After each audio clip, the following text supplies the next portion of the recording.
É impressionante como na história brasileira parece que o próximo escândalo no Brasil é sempre o maior. Essa frase é sempre, essa expressão é sempre colocada, é o maior escândalo, e a gente vê essa sucessão. Eu vou trazer aqui só dentro desse assunto ainda, o André Chaldes até comentou, mas temos também matéria na coluna Andresa Matais, que um partido do MBL pediu também ao Ministério Público que investigue o cassino do resort ligado à Toffoli. Tá aí a matéria? Vou trazer um pouquinho para vocês. Ó. Manifestantes do MBL pediram ao Ministério Público do Paraná, que é onde fica o resort, que investigue o funcionamento do cassino informal do resort Itaiaiá, em Ribeirão Claro, como mostrou a coluna da Andresa Matais. Esse resort foi erguido pela família do ministro do Supremo Tribunal Federal, Dias Toffoli, e oferece aos hóspedes um espaço com jogos de carta e máquinas caça-níquel. No Paraná, essas máquinas foram legalizadas sob o nome de videoloterias. A notícia crime é assinada por dirigentes do MBL no Paraná ligados à Missão. Missão é o partido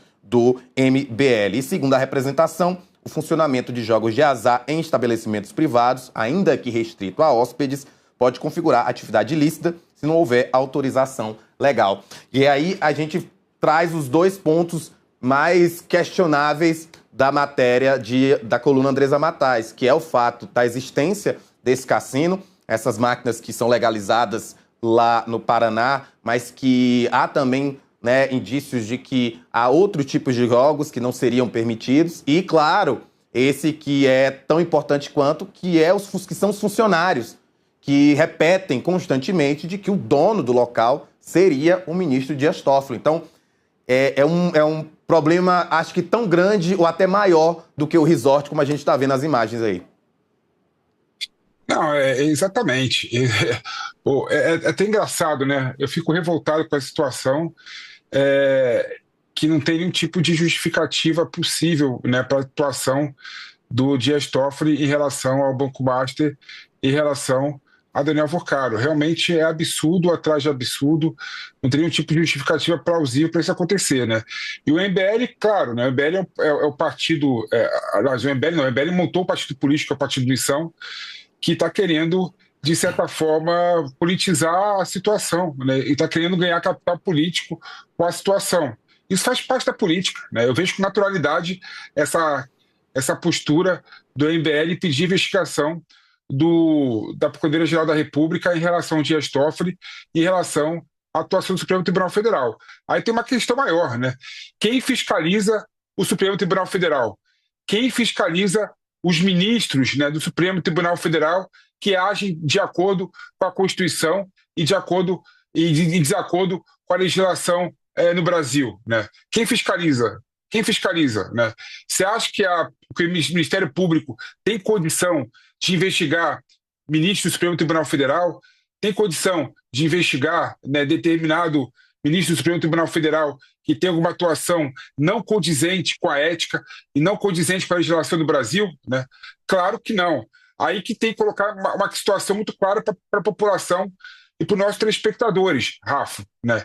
Quem tem que cumprir esse papel de fiscalização é o Supremo Tribunal Federal, né? O Supremo Tribunal Federal tem que criar comissão parlamentar de inquérito para investigar a atuação de ministro do Supremo Tribunal Federal e, mais do que isso, né, tem que iniciar, se for comprovado algum tipo de mal conduta, o processo de impeachment, né? E o Supremo Tribunal Federal está com as mãos atadas, está calado, né? Por quê?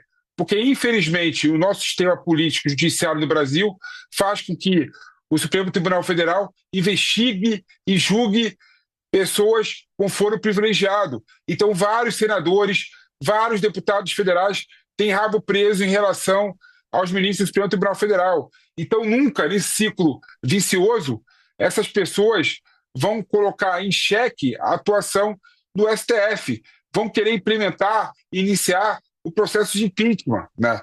Então, apesar de eu entender a decisão e a conduta do MBL de pedir investigação ao Ministério Público, né, dificilmente o Ministério Público irá fazer esse tipo de conduta. Quem tem que fazer é alguém que tem o mesmo patamar constitucional do ministro do Supremo Tribunal Federal. E o mesmo patamar constitucional são os senadores da República que têm que iniciar o processo de impeachment. E mais do que isso, Rafa, que não tem sido utilizado de forma mais condizente, tem que na minha opinião, fazer a sabatina dos ministros de forma adequada, né? Porque sabatina de ministro do Supremo Tribunal Federal, na verdade, é algo formal, não serve para nada, é perfumaria, é assunto periférico, né? Infelizmente, o Senado Federal não cumpre o seu papel institucional. Então, eu entendo o que o MBL fez de buscar investigação do Ministério Público, mas isso é mais narrativa política, é mais criar factoide para tentar ganhar capital político, né, e menos efetividade. Efetividade seria se o Senado Federal cumprisse o papel institucional e investigasse o ministro do Supremo Tribunal Federal e, mais do que isso, iniciasse processo de impeachment contra esses ministros. Felipe, uma última pergunta em relação a esse assunto é que durante todo o período em que o ministro Alexandre de Moraes e o STF, né, julgou o caso de Jair Bolsonaro, houve sempre uma cobrança da direita bolsonarista de que o ministro estaria exagerando nas decisões, indo além do trabalho dele, e havia sempre também um questionamento feito pelos que defendiam o trabalho dele de que, diante de uma ruptura da democracia trazida pelo bolsonarismo, tanto que houve o julgamento e ele está preso, deveria sim haver uma resposta à altura do Supremo Tribunal Federal, que seria a instância máxima da justiça no país. Agora a gente está falando sobre Jair Bolsonaro preso. Ele, apesar do cacife político, ele está preso, o núcleo do golpe está preso. A gente deu uma resposta ao mundo em relação ao quanto a nossa democracia é forte, a partir do momento em que você impede que haja ali um golpe de Estado. Você acredita que agora, 2026, diante de casos como o contrato do escritório de advocacia da esposa do ministro Alexandre de Moraes com o Banco Master, e agora dessa possível relação de Dias Toffoli com esse resort e também que envolve o Banco Master, o STF pode ser uma pauta que una direita e esquerda e que essa cobrança por maior clareza, questões de gasto, comportamento, até a gente está vendo aí falar sobre questões de conduta dos ministros do STF, isso pode ser uma pauta que possa ser mais explorada em 2026? Você colocou num ponto que eu acho que é um ponto fundamental, né? A sua pergunta foi brilhante, né?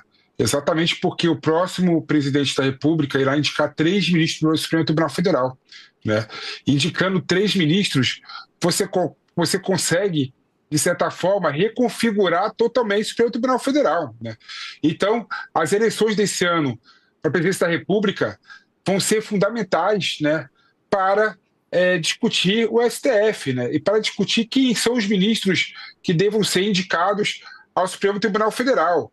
O Rafa, quando eu estudei Direito, né, em 2000 e lá atrás, né, em Bolinha, né, estou velho, cabelos brancos, barbas brancas, né, eu lembro. Mas ainda com muito cabelo, viu? Ainda com muito cabelo, isso é importante. pelo menos isso. Eu lembro que eu olhava para o STF, né, olhava para os ministros, né, e eram juristas que você poderia discordar, né, deles em algum ponto, né, mas eram juristas que estavam acima do bem e do mal, né. Você olhava com admiração, olhava com inspiração para esses ministros, Eros Grau, né, Sidney Sanches, poxa, tem milhares que eu posso citar aqui para vocês, né, e se perdeu com o tempo. Isso, infelizmente, se perdeu com o tempo, né? Infelizmente, né, como o Supremo Tribunal Federal acabou julgando vários presidentes da República nos últimos 30 anos de história, né? O Temer foi julgado pelo Supremo Tribunal Federal, Lula foi julgado, Dilma foi julgada, né? Bolsonaro foi julgado, né?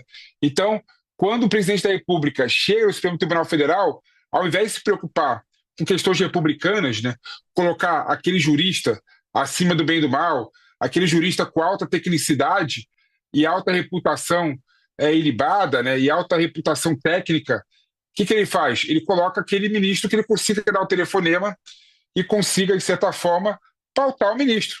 Foi assim com Lula, em relação à indicação, inclusive, do seu advogado Zanin, e inclusive agora também com o advogado-geral da União Messias, né? Ou seja, né, se perdeu completamente aquela ideia do Supremo Tribunal Federal acima do bem e do mal. Então eu acho, respondendo a tua pergunta, né, que essas eleições, sem sombra de dúvida, né, um dos pontos principais serão exatamente quem serão os ministros indicados. E digo mais ainda, Rafa, se eu fosse candidato à presidência da República, além de indicar meu vice, eu indicaria quem seriam os 3 ministros que seriam indicados caso eu fosse eleito presidente da República. Poxa, porque, querendo ou não, a população irá indicar, irá votar para também quem será indicado a presidência da República, vice-presidência da República e também ministros do Supremo Tribunal Federal, né? Então, sem sombra de dúvida, as eleições vão pautar, sim, né, a questão do Supremo Tribunal Federal. Agora, só um ponto para não me alongar muito, que eu acho importante destacar, né? Eu creio que o poder legislativo no Brasil deveria se debruçar com a reestruturação institucional do Supremo Tribunal Federal, né? O que acontece com essa anomalia do Banco Master, né, e com as anomalias do Supremo Tribunal Federal em geral, na minha opinião, é que, infelizmente, o STF julga vários assuntos civis, assuntos penais, assuntos trabalhistas, o STF julga, né? Poxa, seria necessário, na minha opinião, fazer uma reforma para colocar o Supremo Tribunal Federal julgando somente questões constitucionais. E quando eu falo questões constitucionais, eu falo aquelas questões que são formalmente constitucional, né? Materialmente constitucional, né? Até porque a nossa Constituição ela é tão ampla, ela fala sobre vários assuntos, né, que tudo é questão constitucional.